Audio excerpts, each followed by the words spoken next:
લોકો ઝાડના પાંદડા ખાઈને પોતાનો જીવ બચાવતા હતા. એક એવો દુષ્કાળ જેણે સમગ્ર ભારત દેશમાં હાહાકાર મચાવ્યો. ભૂખમરાથી મરનારાની સંખ્યા લગભગ 10 લાખ સુધી પહોંચી ગઈ, જેનાથી દેશ દુષ્કાળની ગિરફ્તમાં આવી ગયો. ચોમાસું નિષ્ફળ ગયું. એવરેજ વરસાદ લગભગ 5 થી 11 ઇંચ સુધી પડ્યો હતો. તો મિત્રો, આપણે આજે આ વિડીયોમાં વાત કરીશું છપ્પનિયા દુષ્કાળ વિશે. 1900ના વર્ષમાં ભારતે આગલા 200 વર્ષ ન અનુભવ્યો હોય તેવો ભયંકર દુકાળ પડ્યો. સૌરાષ્ટ્રના રાજ્યો, વડોદરા અને ગુજરાતના જિલ્લાઓ માં પણ તેની ભયંકર અસર પડી. અનાજ અને ઘાસચારાની તંગી પેદા થઈ. 1956ના વર્ષમાં ભારતમાં પડેલો દુકાળ ઈસવીસન 1899માં સમગ્ર દેશમાં ચોમાસું નિષ્ફળ ગયું, જેની અસર નાના ખેડૂતો, કારીગરો અને જમીન વિહોરા મજૂરોને સૌથી વધારે થઈ. આશરે 20 લાખ ઢોર મરણ પામ્યા. અનાજના અભાવે ગરીબ લોકો ઝાડના પાંદડા અને થોરના ડીંડલા ખાઈને ગુજારો કરતા. રાજાઓ તથા બ્રિટિશ સરકારે રાહતના કાર્યો શરૂ કર્યા, તે અપૂરતા હતા.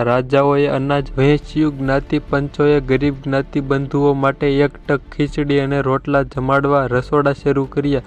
લોકોએ શહેરમાં સ્થળાંતર કરવાથી ગામડા ખાલી થયા. નૈતિક મૂલ્યોનું અધઃપતન થયું. ચોરી અને લૂંટ વધી. મુંબઈના કચ્છી વેપારીઓએ પોતાના ગામમાં અનાજની દુકાનો ખોલી. કચ્છના રાજાઓએ 49,000 લોકોને રાહત કાર્યોમાં રોજી આપી અને 5,000 લોકોને મફત સહાય કરી. ઈસવીસન 1900 એટલે કે વિક્રમ સંવત 1956 માટે આ દુષ્કાળને છપ્પનિયો દુષ્કાળ કહે છે. આ દુષ્કાળે ટોટલ 5 વર્ષ સુધી હાહાકાર મચાવ્યો, જેમાં પહેલા 2 વર્ષ એટલે કે ઈસવીસન 1897 અને 1898માં પ્રભાવિત વિસ્તારો સીમિત હતો. લોકો આપદા સાથે લડી રહ્યા હતા. ત્યારબાદના બીજા 2 વર્ષ એટલે કે 1899 અને 1900માં તો લગભગ પોણું ભારત આ કાળમુખ દુષ્કાળની ગિરફ્તમાં આવી ગયું હતું. અને ત્યારબાદ 5મું વર્ષ એટલે કે 1901 બાદ પરિસ્થિતિ કાબૂમાં આવી. પણ તે દરમિયાન ફક્ત બ્રિટિશ શાસન પ્રદેશમાં જ ભૂખમરાને કારણે મરનારાઓની સંખ્યા લગભગ 10 લાખ હતી. અજવાળાઓમાં, રિયાસતોમાં મરનારાઓ તો જુદા જ, આંકડા ક્યારેય બહાર નથી આવ્યા. આખા ભારતની વરસાદની વાર્ષિક એવરેજ છે 45 ઇંચ, પણ એ વર્ષો દરમિયાન દર વર્ષ વરસાદ પડતો હતો. એવરેજ માત્ર 5 થી 11 ઇંચ, ને એ પણ અમુક પ્રદેશોમાં જ. ગુજરાત,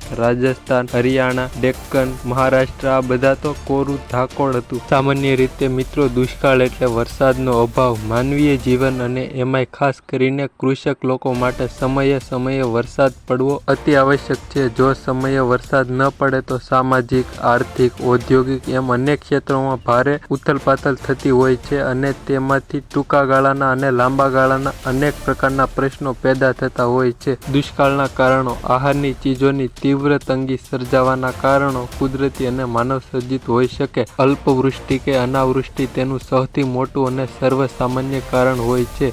અતિવૃષ્ટિ, પૂર અને વાવાઝોડાથી પાક નાશ પામે તો પણ અનાજની અછત સર્જાઈ શકે.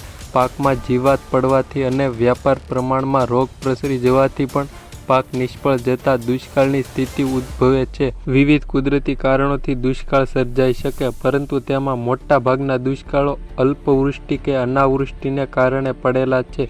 18મી સદી પછીનો દુષ્કાળો મુખ્યત્વે સૂકા ગણાતા એશિયાના દેશોમાં, ખાસ કરીને ચીન અને ભારતમાં પડેલા છે. આનો અર્થ એવો થાય છે કે અન્ય ખંડોમાં આવેલા દેશોમાં દુષ્કાળ પડતા નથી, પરંતુ ચીન અને ભારતમાં જેટલી સંખ્યામાં દુષ્કાળો પડ્યા છે તેટલી મોટી સંખ્યામાં અન્ય દેશોમાં પડતા નથી. આને કારણે એમ માનવામાં આવે છે કે અતિવસ્તી અને ગરીબી દુષ્કાળ માટે જવાબદાર એવા મહત્વના પરિબળ છે. યુરોપના દેશોમાં મધ્યયુગમાં સંખ્યામાં દુષ્કાળો પડ્યા હતા. છેલ્લી 3 સદીઓ દરમિયાન યુરોપના દેશોમાંથી ગરીબી મહદઅંશે નાબૂદ થતા કુદરતી કારણોથી સર્જાતા દુષ્કાળો પણ દૂર થયા. કુદરત સર્જિત દુષ્કાળોની તુલનામાં માનવ સર્જિત દુષ્કાળોની સંખ્યા ઓછી નથી. યુદ્ધમાં રોકાયેલા દેશોએ પાકોનો નાશ કરીને અનાજની કારમી તંગી સર્જી હોય એવી સંખ્યાબંધ દાખલાઓનો ઇતિહાસમાં નોંધાયેલ છે. ચોક્કસ વિસ્તારો કે શહેરની નાકાબંધી કરીને જે વિસ્તાર કે શહેરોમાં બહારની અનાજ નહીં પહોંચવા દઈએ દુષ્કાળ સર્જવામાં આવ્યો હોય એવા પણ સંખ્યાબંધ કિસ્સાઓ બન્યા છે. દેશમાં થયેલા આંતરવિગ્રહના કારણે દુષ્કાળ સર્જ્યો હોય એવા પણ દાખલા બન્યા છે. તો બસ મિત્રો, આજના વિડીયોમાં આટલું. તમને આ છપ્પનિયા દુષ્કાળ વિશેનો વિડીયો કેવો લાગ્યો તે અમને કોમેન્ટ કરીને જરૂર જણાવી દેજો. અને અમારી ચેનલ પર નવા અને પહેલી વાર હોવ તો ચેનલને પણ સબસ્ક્રાઈબ કરી દેજો અને સાથે નોટિફિકેશનને પણ ઓન કરી દેજો, જેથી આવો કોઈ પણ નવો કે માહિતીપ્રદ વિડીયો આવે તો તે તમને સૌથી પહેલાં મળતો રહે. અને મળીશું મિત્રો કોઈ નવા કે ઇન્ટરેસ્ટિંગ ટોપિક કે વિડીયો સાથે. ત્યાં સુધી બધાને બાય બાય.